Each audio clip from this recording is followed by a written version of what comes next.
Asas perlindungan konsumen yang pertama ada asas manfaat, yaitu mengamanatkan bahwa segala upaya dalam penyelenggaraan perlindungan konsumen harus memberikan manfaat sebesar-besarnya bagi kepentingan konsumen dan pelaku usaha secara keseluruhan. Yang kedua, ada asas keadilan. Partisipasi seluruh rakyat dapat diwujudkan secara maksimal dan memberikan kesempatan kepada konsumen dan pelaku usaha untuk memperoleh haknya dan melaksanakan kewajibannya secara adil. Dan yang ketiga ada asas keseimbangan. Asas keseimbangan ini memberikan keseimbangan antara kepentingan konsumen, kepentingan pelaku usaha, dan kepentingan pemerintah dalam arti material maupun spiritual. Asas keempat ada asas keamanan dan keselamatan konsumen, memberikan jaminan atas keamanan dan keselamatan kepada konsumen dalam penggunaan, pemakaian, dan pemanfaatan barang dan atau jasa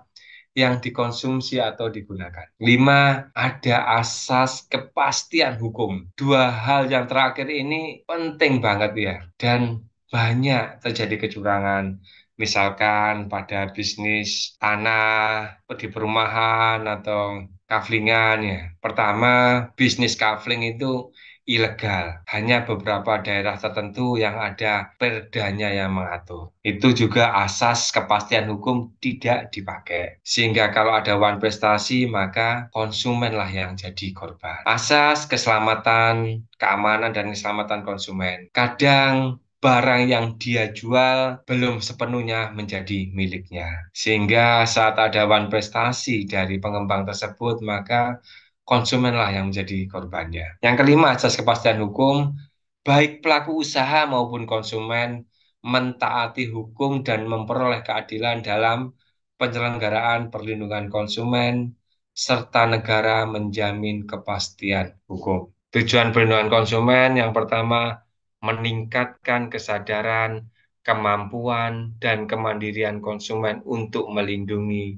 dirinya sendiri. Dua, mengangkat harkat dan martabat konsumen dengan cara menghindarkannya dari ekses negatif pemakaian barang dan atau jasa tersebut. Tiga, meningkatkan pemberdayaan konsumen dalam memilih, menentukan, dan menuntut hak-haknya sebagai konsumen. Empat, menciptakan sistem perlindungan konsumen yang mengandung unsur kepastian hukum dan keterbukaan informasi serta akses untuk mendapatkan informasi. Lima, menumbuhkan kesadaran pelaku usaha mengenai pentingnya perlindungan konsumen sehingga tumbuh sikap yang jujur dan bertanggung jawab dalam berusaha. 6. Meningkatkan kualitas barang dan atau jasa yang menjamin kelangsungan usaha produksi barang dan atau jasa, kesehatan, kenyamanan, keamanan, dan keselamatan konsumen. Selanjutnya kita bahas tentang hak cipta. Hak cipta menurut Undang-Undang Nomor 19 Tahun 2002 di Pasal 1 Ayat 1.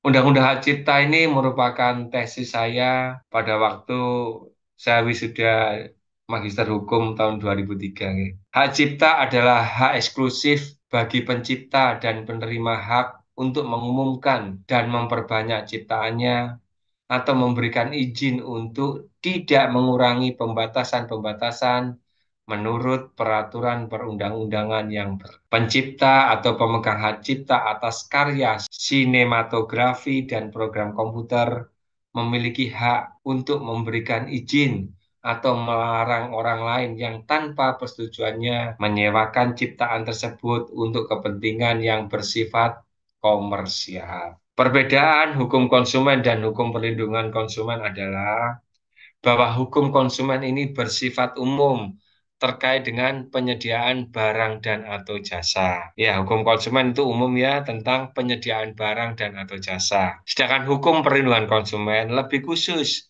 mengatur dan melindungi konsumen dalam kaitannya penyediaan barang dan atau jasa yang ada di masyarakat. Itu bedanya nggih. Hukum konsumen bersifat umum ya terkait dengan penyediaan barang dan atau jasa. Sedangkan hukum perlindungan konsumen lebih khusus yang mengatur dan melindungi konsumen dalam kaitannya penyediaan barang dan atau jasa yang di masyarakat. Baik, pentingnya perlindungan terhadap konsumen, hukum perlindungan konsumen sangatlah penting bagi pihak penjual selaku pelaku usaha karena dapat mencegah penjual melakukan hal-hal yang dilarang dalam hukum dan juga dapat mencegah ruginya pihak pembeli yaitu selaku konsumen. Konsumen ada konsumen antara dan konsumen akhir. Konsumen akhir adalah pengguna atau pemanfaat akhir dari suatu produk. Sedangkan konsumen antara adalah konsumen yang menggunakan suatu produk sebagai bagian dari proses produksi suatu produk lainnya. Subjek dan objek dari perlindungan konsumen. Subjek hukum perlindungan konsumen adalah konsumen yang diatur dalam pasal 1 ayat 2 Undang-Undang Perlindungan Konsumen dan pelaku usaha yang diatur dalam pasal 1 ayat 3. Sedangkan cakupan objek menjadi cakupan dalam hukum perlindungan konsumen adalah penggunaan barang dan atau jasa. Berarti objeknya penggunaan barang atau jasa ya. Sedangkan subjeknya adalah pelaku usaha tersebut yaitu konsumen dan para pelaku usaha lainnya. Pentingnya perlindungan dan penegakan hukum adalah untuk menciptakan tatanan masyarakat yang adil, damai, yang sejahtera dengan tanpa adanya pelanggaran HAM dan pelanggaran hukum lainnya seperti halnya pembunuhan, penipuan, perampasan, perampokan, dan lain sebagainya. Mengapa konsumen harus dilindungi? Ini untuk meningkatkan kesadaran, kemampuan, dan kemandirian konsumen untuk melindungi dirinya. Kedua, mengangkat harkat dan martabat konsumen dengan cara menghindarkannya dari ekses negatif pemakaian dan atau jasa tersebut. Ketiga, meningkatkan pemberdayaan konsumen dalam memilih, menentukan, dan menuntut hak-haknya sebagai konsumen. Ada 4 contoh kasus perlindungan konsumen yang kita bahas di sini. Ada kasus Indomie di Taiwan, kasus maraknya penjualan bakso celeng. Ya dulu masih adanya TV itu kan sering diekspos ya, sekarang jarang ya. 3, penggunaan formalin pada ikan asin. 4, kembalian uang pada Alfamart ya. Yang kasus pertama, kasus Indomie di Taiwan. Kasus Indomie yang mendapat larangan untuk beredar di Taiwan karena disebut mengandung bahan pengawet yang sangat berbahaya bagi manusia, sehingga